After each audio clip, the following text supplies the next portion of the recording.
Hola estudiantes, luego de un largo receso nos volvemos a encontrar para estudiar acerca de las escuelas del pensamiento económico. Cuando nosotros nos disponemos a estudiar las escuelas del pensamiento económico, lo primero que nosotros debemos entender es que el pensamiento económico siempre va a estar orientado por el pensamiento político. En este caso, en un mundo con una economía globalizada, evidentemente vamos a encontrar ciertas tendencias a inclinarse por alguna de las dos economías más grandes del mundo. En esa línea, nosotros encontramos dos grandes lineamientos económicos que son completamente contrapuestos y que van a ser los que vamos a explicar ahora para que ustedes, tomando el conocimiento de estos dos lineamientos, puedan ubicar y clasificar cada una de las distintas escuelas económicas que vamos a analizar en esta clase. Para eso, lo que vamos a estudiar brevemente en este video son los dos principales lineamientos económicos que existen en la actualidad. Encontramos la economía socialista versus la economía liberal. Antes de pasar a explicar derechamente cada una de estas dos economías, es preciso mencionar que estas dos grandes corrientes económicas se empiezan a configurar principalmente posterior al siglo XX.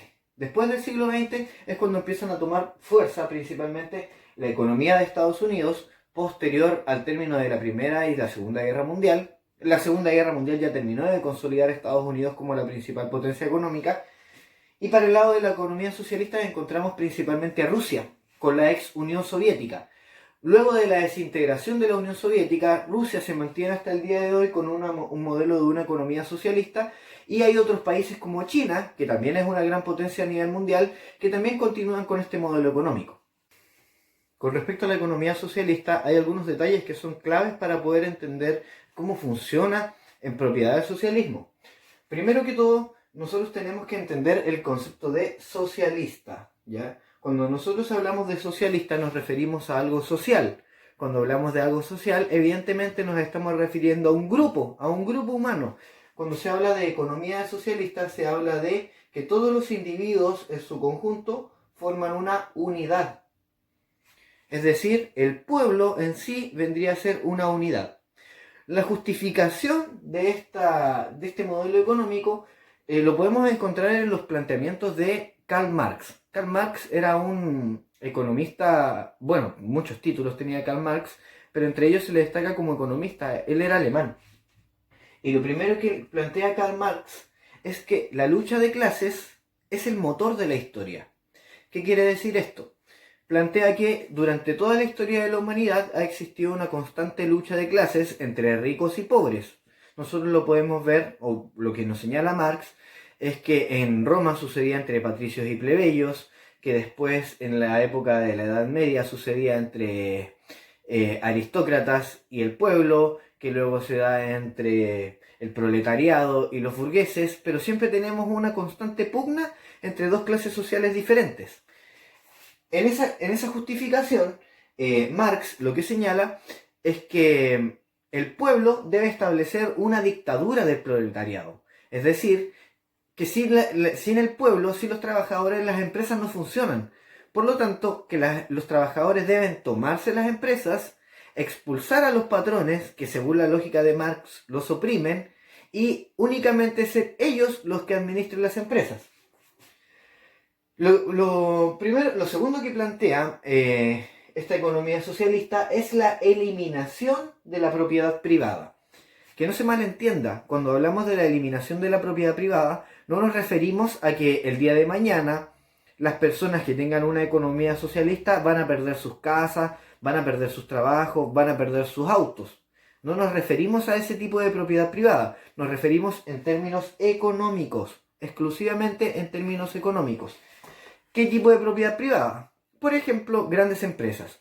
Por ejemplo, una gran empresa agrícola que se dedica, por ejemplo, a la explotación de lechugas y que genera trabajo para 100.000 personas, y que de esas 100.000 personas solamente ellos se llevan un 15% del total de la ganancia, y los dueños de esta empresa agrícola se llevan el otro 85%, El planteamiento de Marx es que aquí la pirámide está invertida y que lo que se tiene que hacer es eliminar esta propiedad privada, que deje de ser de este único individuo para que pase a ser una propiedad común. En tercer lugar, tenemos que se nos plantea la idea de un reparto justo y equitativo. ¿A qué nos referimos con eso?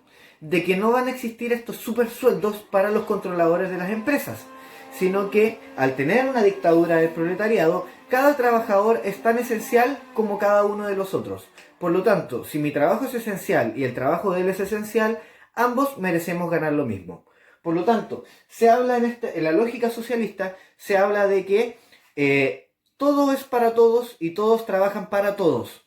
Desde esa perspectiva, nosotros podemos entender que todos pasarían a ganar un mismo sueldo. Porque si nosotros lo graficamos con profesionales, tenemos profesores, tenemos arquitectos, tenemos médicos, tenemos ingenieros, y todos ellos son súper importantes para la construcción social. Por lo tanto, todos ellos como profesionales deberían recibir un sueldo acorde a la labor que están realizando. En ese sentido, el reparto debe ser justo y equitativo. Esto se logra por el último punto, por un control del Estado. Al eliminarse la propiedad privada, todas las empresas pasan a estar en manos del Estado, porque recordemos que la economía socialista plantea el hecho de una unidad. El representante de esta unidad vendría a ser el Estado, y es el Estado quien se tiene que encargar de fijar precios, regular sueldos, regular los procesos económicos y regular todo lo que tenga relación con la economía. ¿Por qué aquí ya no existen los privados? Con respecto a la economía liberal, a diferencia de la economía socialista, lo primero que se nos presenta es que, a diferencia de la economía socialista, donde el pueblo representaba una unidad, cada individuo, en este caso, representa una unidad. Lo principal en la economía liberal, como lo dice su nombre, es la libertad individual. No me pueden a mí restringir u obligarme a pertenecer a una colectividad si yo como individuo libre quiero estar por mí mismo solo, ¿ya? Establecer mis propios negocios. Lo principal de la economía liberal, es la libertad. Pero ojo, libertad referente a temas económicos exclusivamente. De hecho, uno de los grandes dilemas de la economía liberal en Estados Unidos es la compra de armas. ¿Tengo la facultad para comprar armas? Evidentemente sí, porque yo soy libre de hacerlo. ¿Es lo correcto? Ahí está la duda. Bueno, lo primero que nosotros vemos en la economía liberal es que nos plantea la teoría de una mano invisible que regula la economía. Esta mano invisible nosotros la entendemos como las leyes de oferta y demanda. Se explica de la siguiente manera. Si tenemos un distribuidor de un producto en el mercado, que por ejemplo va a vender almohadas a un valor de 1.000 pesos, y es el único distribuidor que hay en la comuna de Coquimbo, toda la gente de Coquimbo va a ir directamente hacia ese distribuidor a comprar los productos.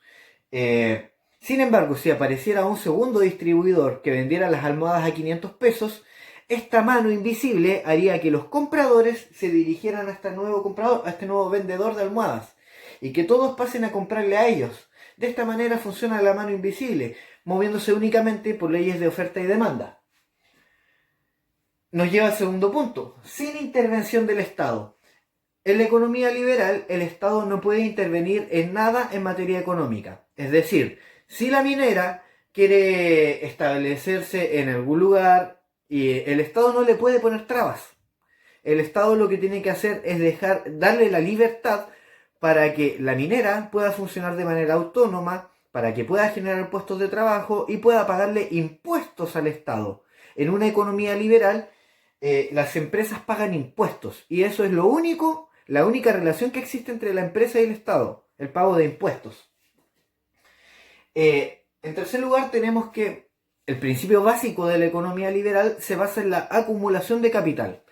Para un buen vivir, la economía liberal nos propone una constante acumulación de capital individual, con el propósito de este modo nosotros ir solventando nuestras propias necesidades básicas, ¿ya? Únicamente las nuestras, no las de los demás. Por lo tanto, cuando nosotros hablamos de acumulación de capital, nos referimos a que cada individuo tiene que acumular su propio capital. Y por último, la economía liberal nos plantea la teoría del chorreo. La teoría del chorreo funciona de la siguiente manera. Si tenemos una torre de copas, ¿ya? Tenemos una botella. La botella representa el capital. La primera copa representa la gran empresa. Y las copas que quedan posterior hacia abajo representan a los trabajadores. La teoría del chorreo funciona de la siguiente manera. Si el capital entra por la gran empresa, hagamos de cuenta con una empresa minera, esta empresa va a empezar a recibir todo este capital hasta que se va a llenar la copa. Y una vez que se llene la copa, el líquido va a empezar a chorrear y se va a llenar la copa de abajo.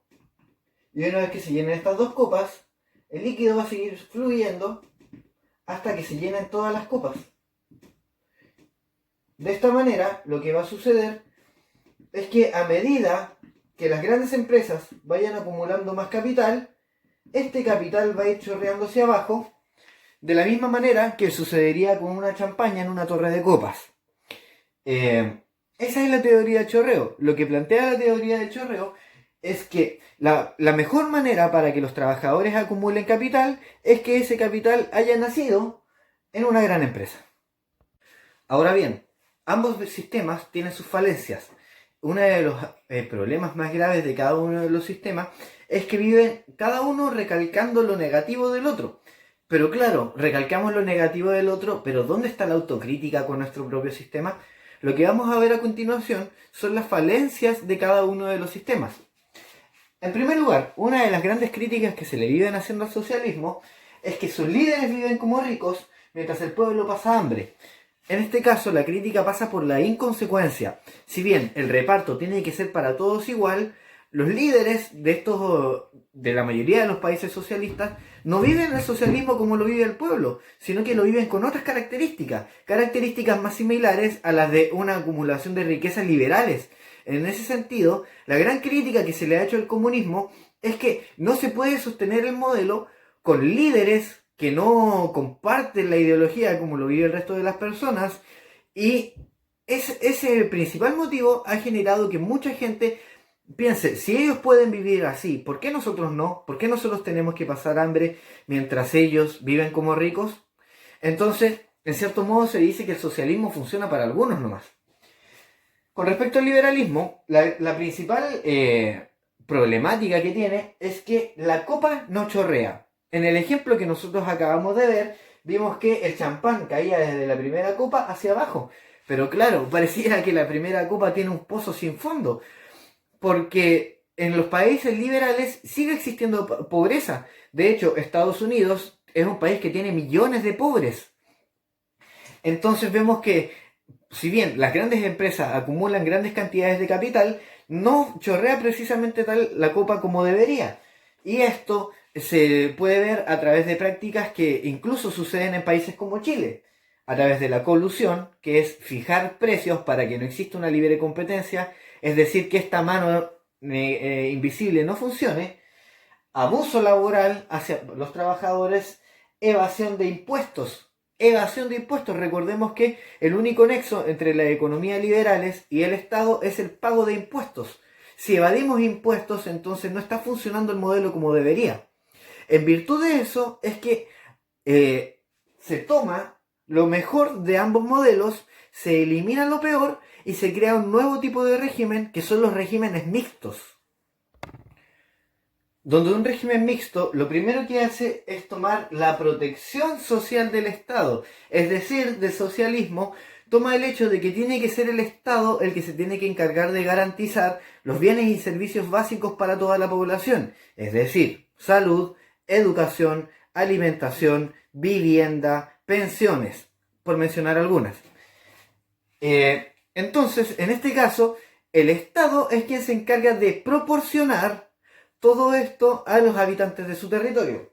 Y en segundo lugar, genera una libertad económica para los empresarios. Es decir, que del mismo modo, sean los empresarios los que puedan hacer todo lo que estimen conveniente para sus procesos económicos dentro del país. Es decir, toma lo mejor de cada uno de los aspectos, de cada uno de los dos modelos, los junta, hace una mixtura y crea un nuevo modelo económico, rescatando lo mejor de cada uno de ambos modelos. Si nosotros observamos en la actualidad, jóvenes, en el mapa, podemos ver que la mayoría de los países desarrollados tienen este modelo mixto. Ejemplo, Finlandia, Suiza, Suecia, solamente por mencionar algunos. Alemania también tiene un régimen mixto. En ese sentido, lo que nosotros vamos encontrando es que no necesariamente tenemos que tomar matices blanco o negro, sino que también podemos tomar lo mejor de ambos y crear un color gris. Y si ese color gris va a ir en beneficio de las personas, bienvenido sea. Lo que nosotros tenemos que considerar acá es que todo lo que se haga tiene que ser en beneficio del pueblo. Para terminar, jóvenes, la invitación es a que ustedes se pregunten a sí mismos: ¿Chile es un país liberal? ¿Es un país socialista? ¿O es un país mixto? ¿O alguna otra variante que yo no esté mencionando? Lo segundo, jóvenes, es que cuando ustedes hagan la actividad que está en la guía, y cuando tengan que clasificar cada una de las escuelas, las clasifiquen dependiendo de si es de una corriente más liberal o de una corriente más socialista. Recuerden, jóvenes, que cualquier duda, consulta o comentario lo pueden hacer a través de la casilla de comentarios, a través del chat de Teams o a través del correo electrónico. Eso sería todo por el día de hoy. Espero que les haya quedado claro cómo funcionan las dos principales economías del mundo y nos estaremos encontrando para una próxima videoclase para analizar este mismo tema. Nos vemos, jóvenes.